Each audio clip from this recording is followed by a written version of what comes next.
बिस्मिल्लाहिर्रहमानिर्रहीम। Dear student, आज हमारा जो टॉपिक है ये है रिलेटिव स्टेबिलिटी ऑफ अल्कीन।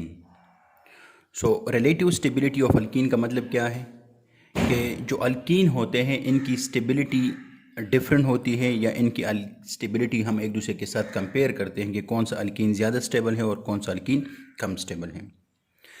ज़्यादातर अल्कीन्स जिनमें नंबर ऑफ़ कार्बन एटम्स और जिनका एंड प्रोडक्ट तकरीबन सेम होता है तो उनकी जो स्टेबिलिटी होती है ये डिफरेंट होती है। अब अल्कीन की जो स्टेबिलिटी है डिफरेंट अल्कीन आगे मैं एक्सप्लेन कर रहा हूँ कि इनकी स्टेबिलिटी किस तरह डिफरेंट है, लेकिन ये याद रखें जो अल्कीन होते हैं इनकी स्टेबिलिटी डिफरेंट होती है। अल्कीन की जो स्टेबिलिटी है ये डिपेंड करता है तीन चीज़ों पर, 1 2 3, ये तीन जो चीज़ें मैंने लिखी हुई इन तीन चीज़ों पर डिपेंड करता है। सबसे पहले क्या है, position of double bond in a molecule. आप लोग देखेंगे कि मॉलिक्यूल जो आपके साथ बना हुआ है इसमें डबल बॉन्ड की पोजीशन कौन सी जगह पर है।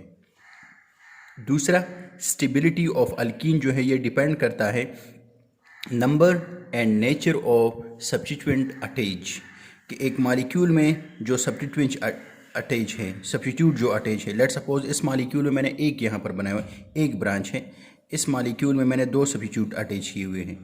तो दूसरा डिपेंड करता है number and nature of substituent attach. Nature का मतलब क्या है, नेचर इंशाल्लाह आगे हम डिटेल के साथ पढ़ेंगे भी बेंजीन के टॉपिक में, लेकिन यहाँ पर नेचर का मतलब ये है कि कुछ ऐसे सब्स्टिट्यूएंट होते हैं जो इलेक्ट्रॉन देते हैं और कुछ ऐसे सब्स्टिट्यूएंट हैं जो कि इलेक्ट्रॉन क्या करते हैं, वापस लेते हैं।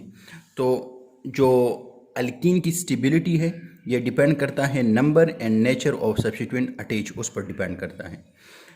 तीसरा पॉइंट क्या है, जो वो है relative position of substituent on the doubly bond, कि जो सब्स्टिट्यूएंट अटैच है मॉलिक्यूल में, लेट सपोज यहाँ पर मैंने सब्स्टिट्यूएंट अटैच किया हुआ है, दैट इज़ क्लोरीन। अब ये जो क्लोरीन एटम है ये यहाँ पर डबल बॉन्ड से किस पोजीशन पर है, यहाँ पर ये डबल बॉन्ड से किस पोजीशन पर है। तो अल्कीन की स्टेबिलिटी डिपेंड करता है, थर्ड पॉइंट जो है वो डिपेंड करता है कि सब्स्टिट्यूएंट कौन सी पोजीशन पर अटैच है। यहाँ पर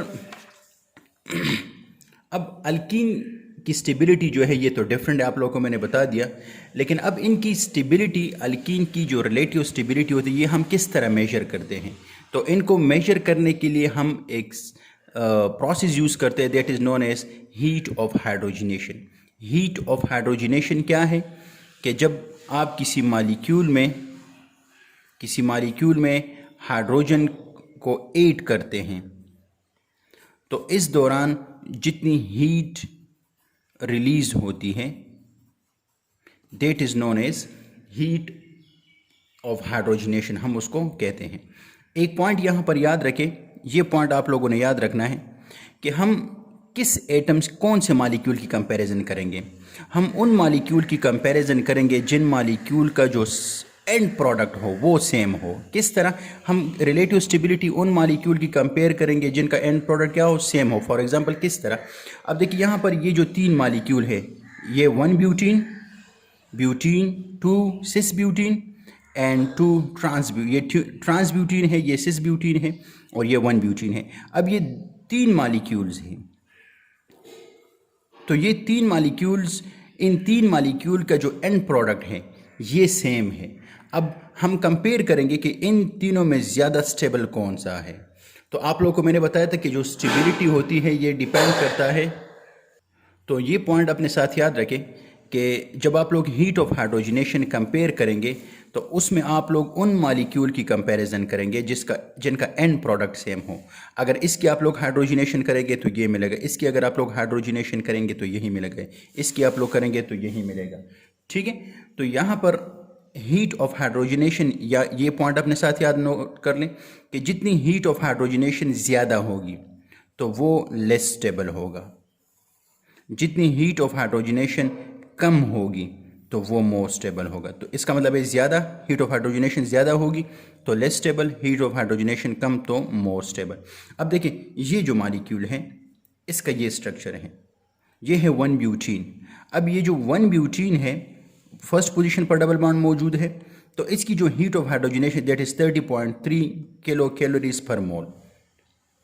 ये जो सिस टू ब्यूटीन है, यहाँ पर दो जो अल्काइल ग्रुप मौजूद हैं, तो ये कार्बन के डबल बॉन्ड के दोनों एक साइड पर मौजूद, तो इस वजह से इसको हम कहते हैं सिस टू ब्यूटीन, इसको हम कहते हैं। तो ये जो सिस टू ब्यूटीन है इसकी हीट ऑफ हाइड्रोजनेशन है 28.6 कैलोरीज। ये जो ट्रांस ब्यूटीन है, यहाँ पर अगर आप लोग देख ले, दोनों जो CH3 ग्रुप मौजूद हैं, ये डबल बॉन्ड के एक दूसरे के अलग साइड पर है, मींस अपोजिट साइड्स पर हैं। तो इस किस्म के, इसको हम कहते हैं ट्रांस टू ब्यूटीन। अब देखिए इन तीनों से, इससे और इससे एज अ रिजल्ट आपके पास ब्यूटेन ही बनेगा, लेकिन इन तीनों की जो हीट ऑफ हाइड्रो, इसकी देखिए 30.3, 28.6, इसके 27.6, इन तीनों की हीट ऑफ हाइड्रोजनेशन डिफरेंट है। अब जो ये हीट ऑफ हाइड्रोजनेशन डिफरेंट है, इट मीन्स कि इन तीनों में सबसे ज़्यादा जो स्टेबल है वो ये वाला ज़्यादा स्टेबल है, लास्ट वन, ये ज़्यादा स्टेबल है। अब रीज़न क्या है कि ये जो सिस और ट्रांस है, ये सिंस लेस स्टेबल है, ये मोर स्टेबल है। तो इन दोनों की स्टेबिलिटी की रीज़न ये है कि ये लेस स्टेबल इस वजह से है कि बल्कि ग्रुप दोनों एक साइड पर मौजूद है और यहाँ पर इनके दरमियान रिपल्शन मौजूद होता है। बिकॉज ऑफ दैट रिपल्शन इनकी जो स्टेबिलिटी है ये ट्रांस से कम है, और ये जो है यहाँ पर ये बल्कि ग्रुप बिल्कुल अपोजिट साइड पर मौजूद है। तो एज ए रिज़ल्ट ये जो मॉलिक्यूल है ये स्टेबल है, और इनकी स्टेबिलिटी हम कैसे कंपेयर करते हैं, from the heat of hydrogenation से कंपेयर करते हैं। और हाइड्रोजनेशन में हम क्या करते हैं, इन मॉलिक्यूल्स में हम हाइड्रोजन को ऐड करते हैं। ठीक है,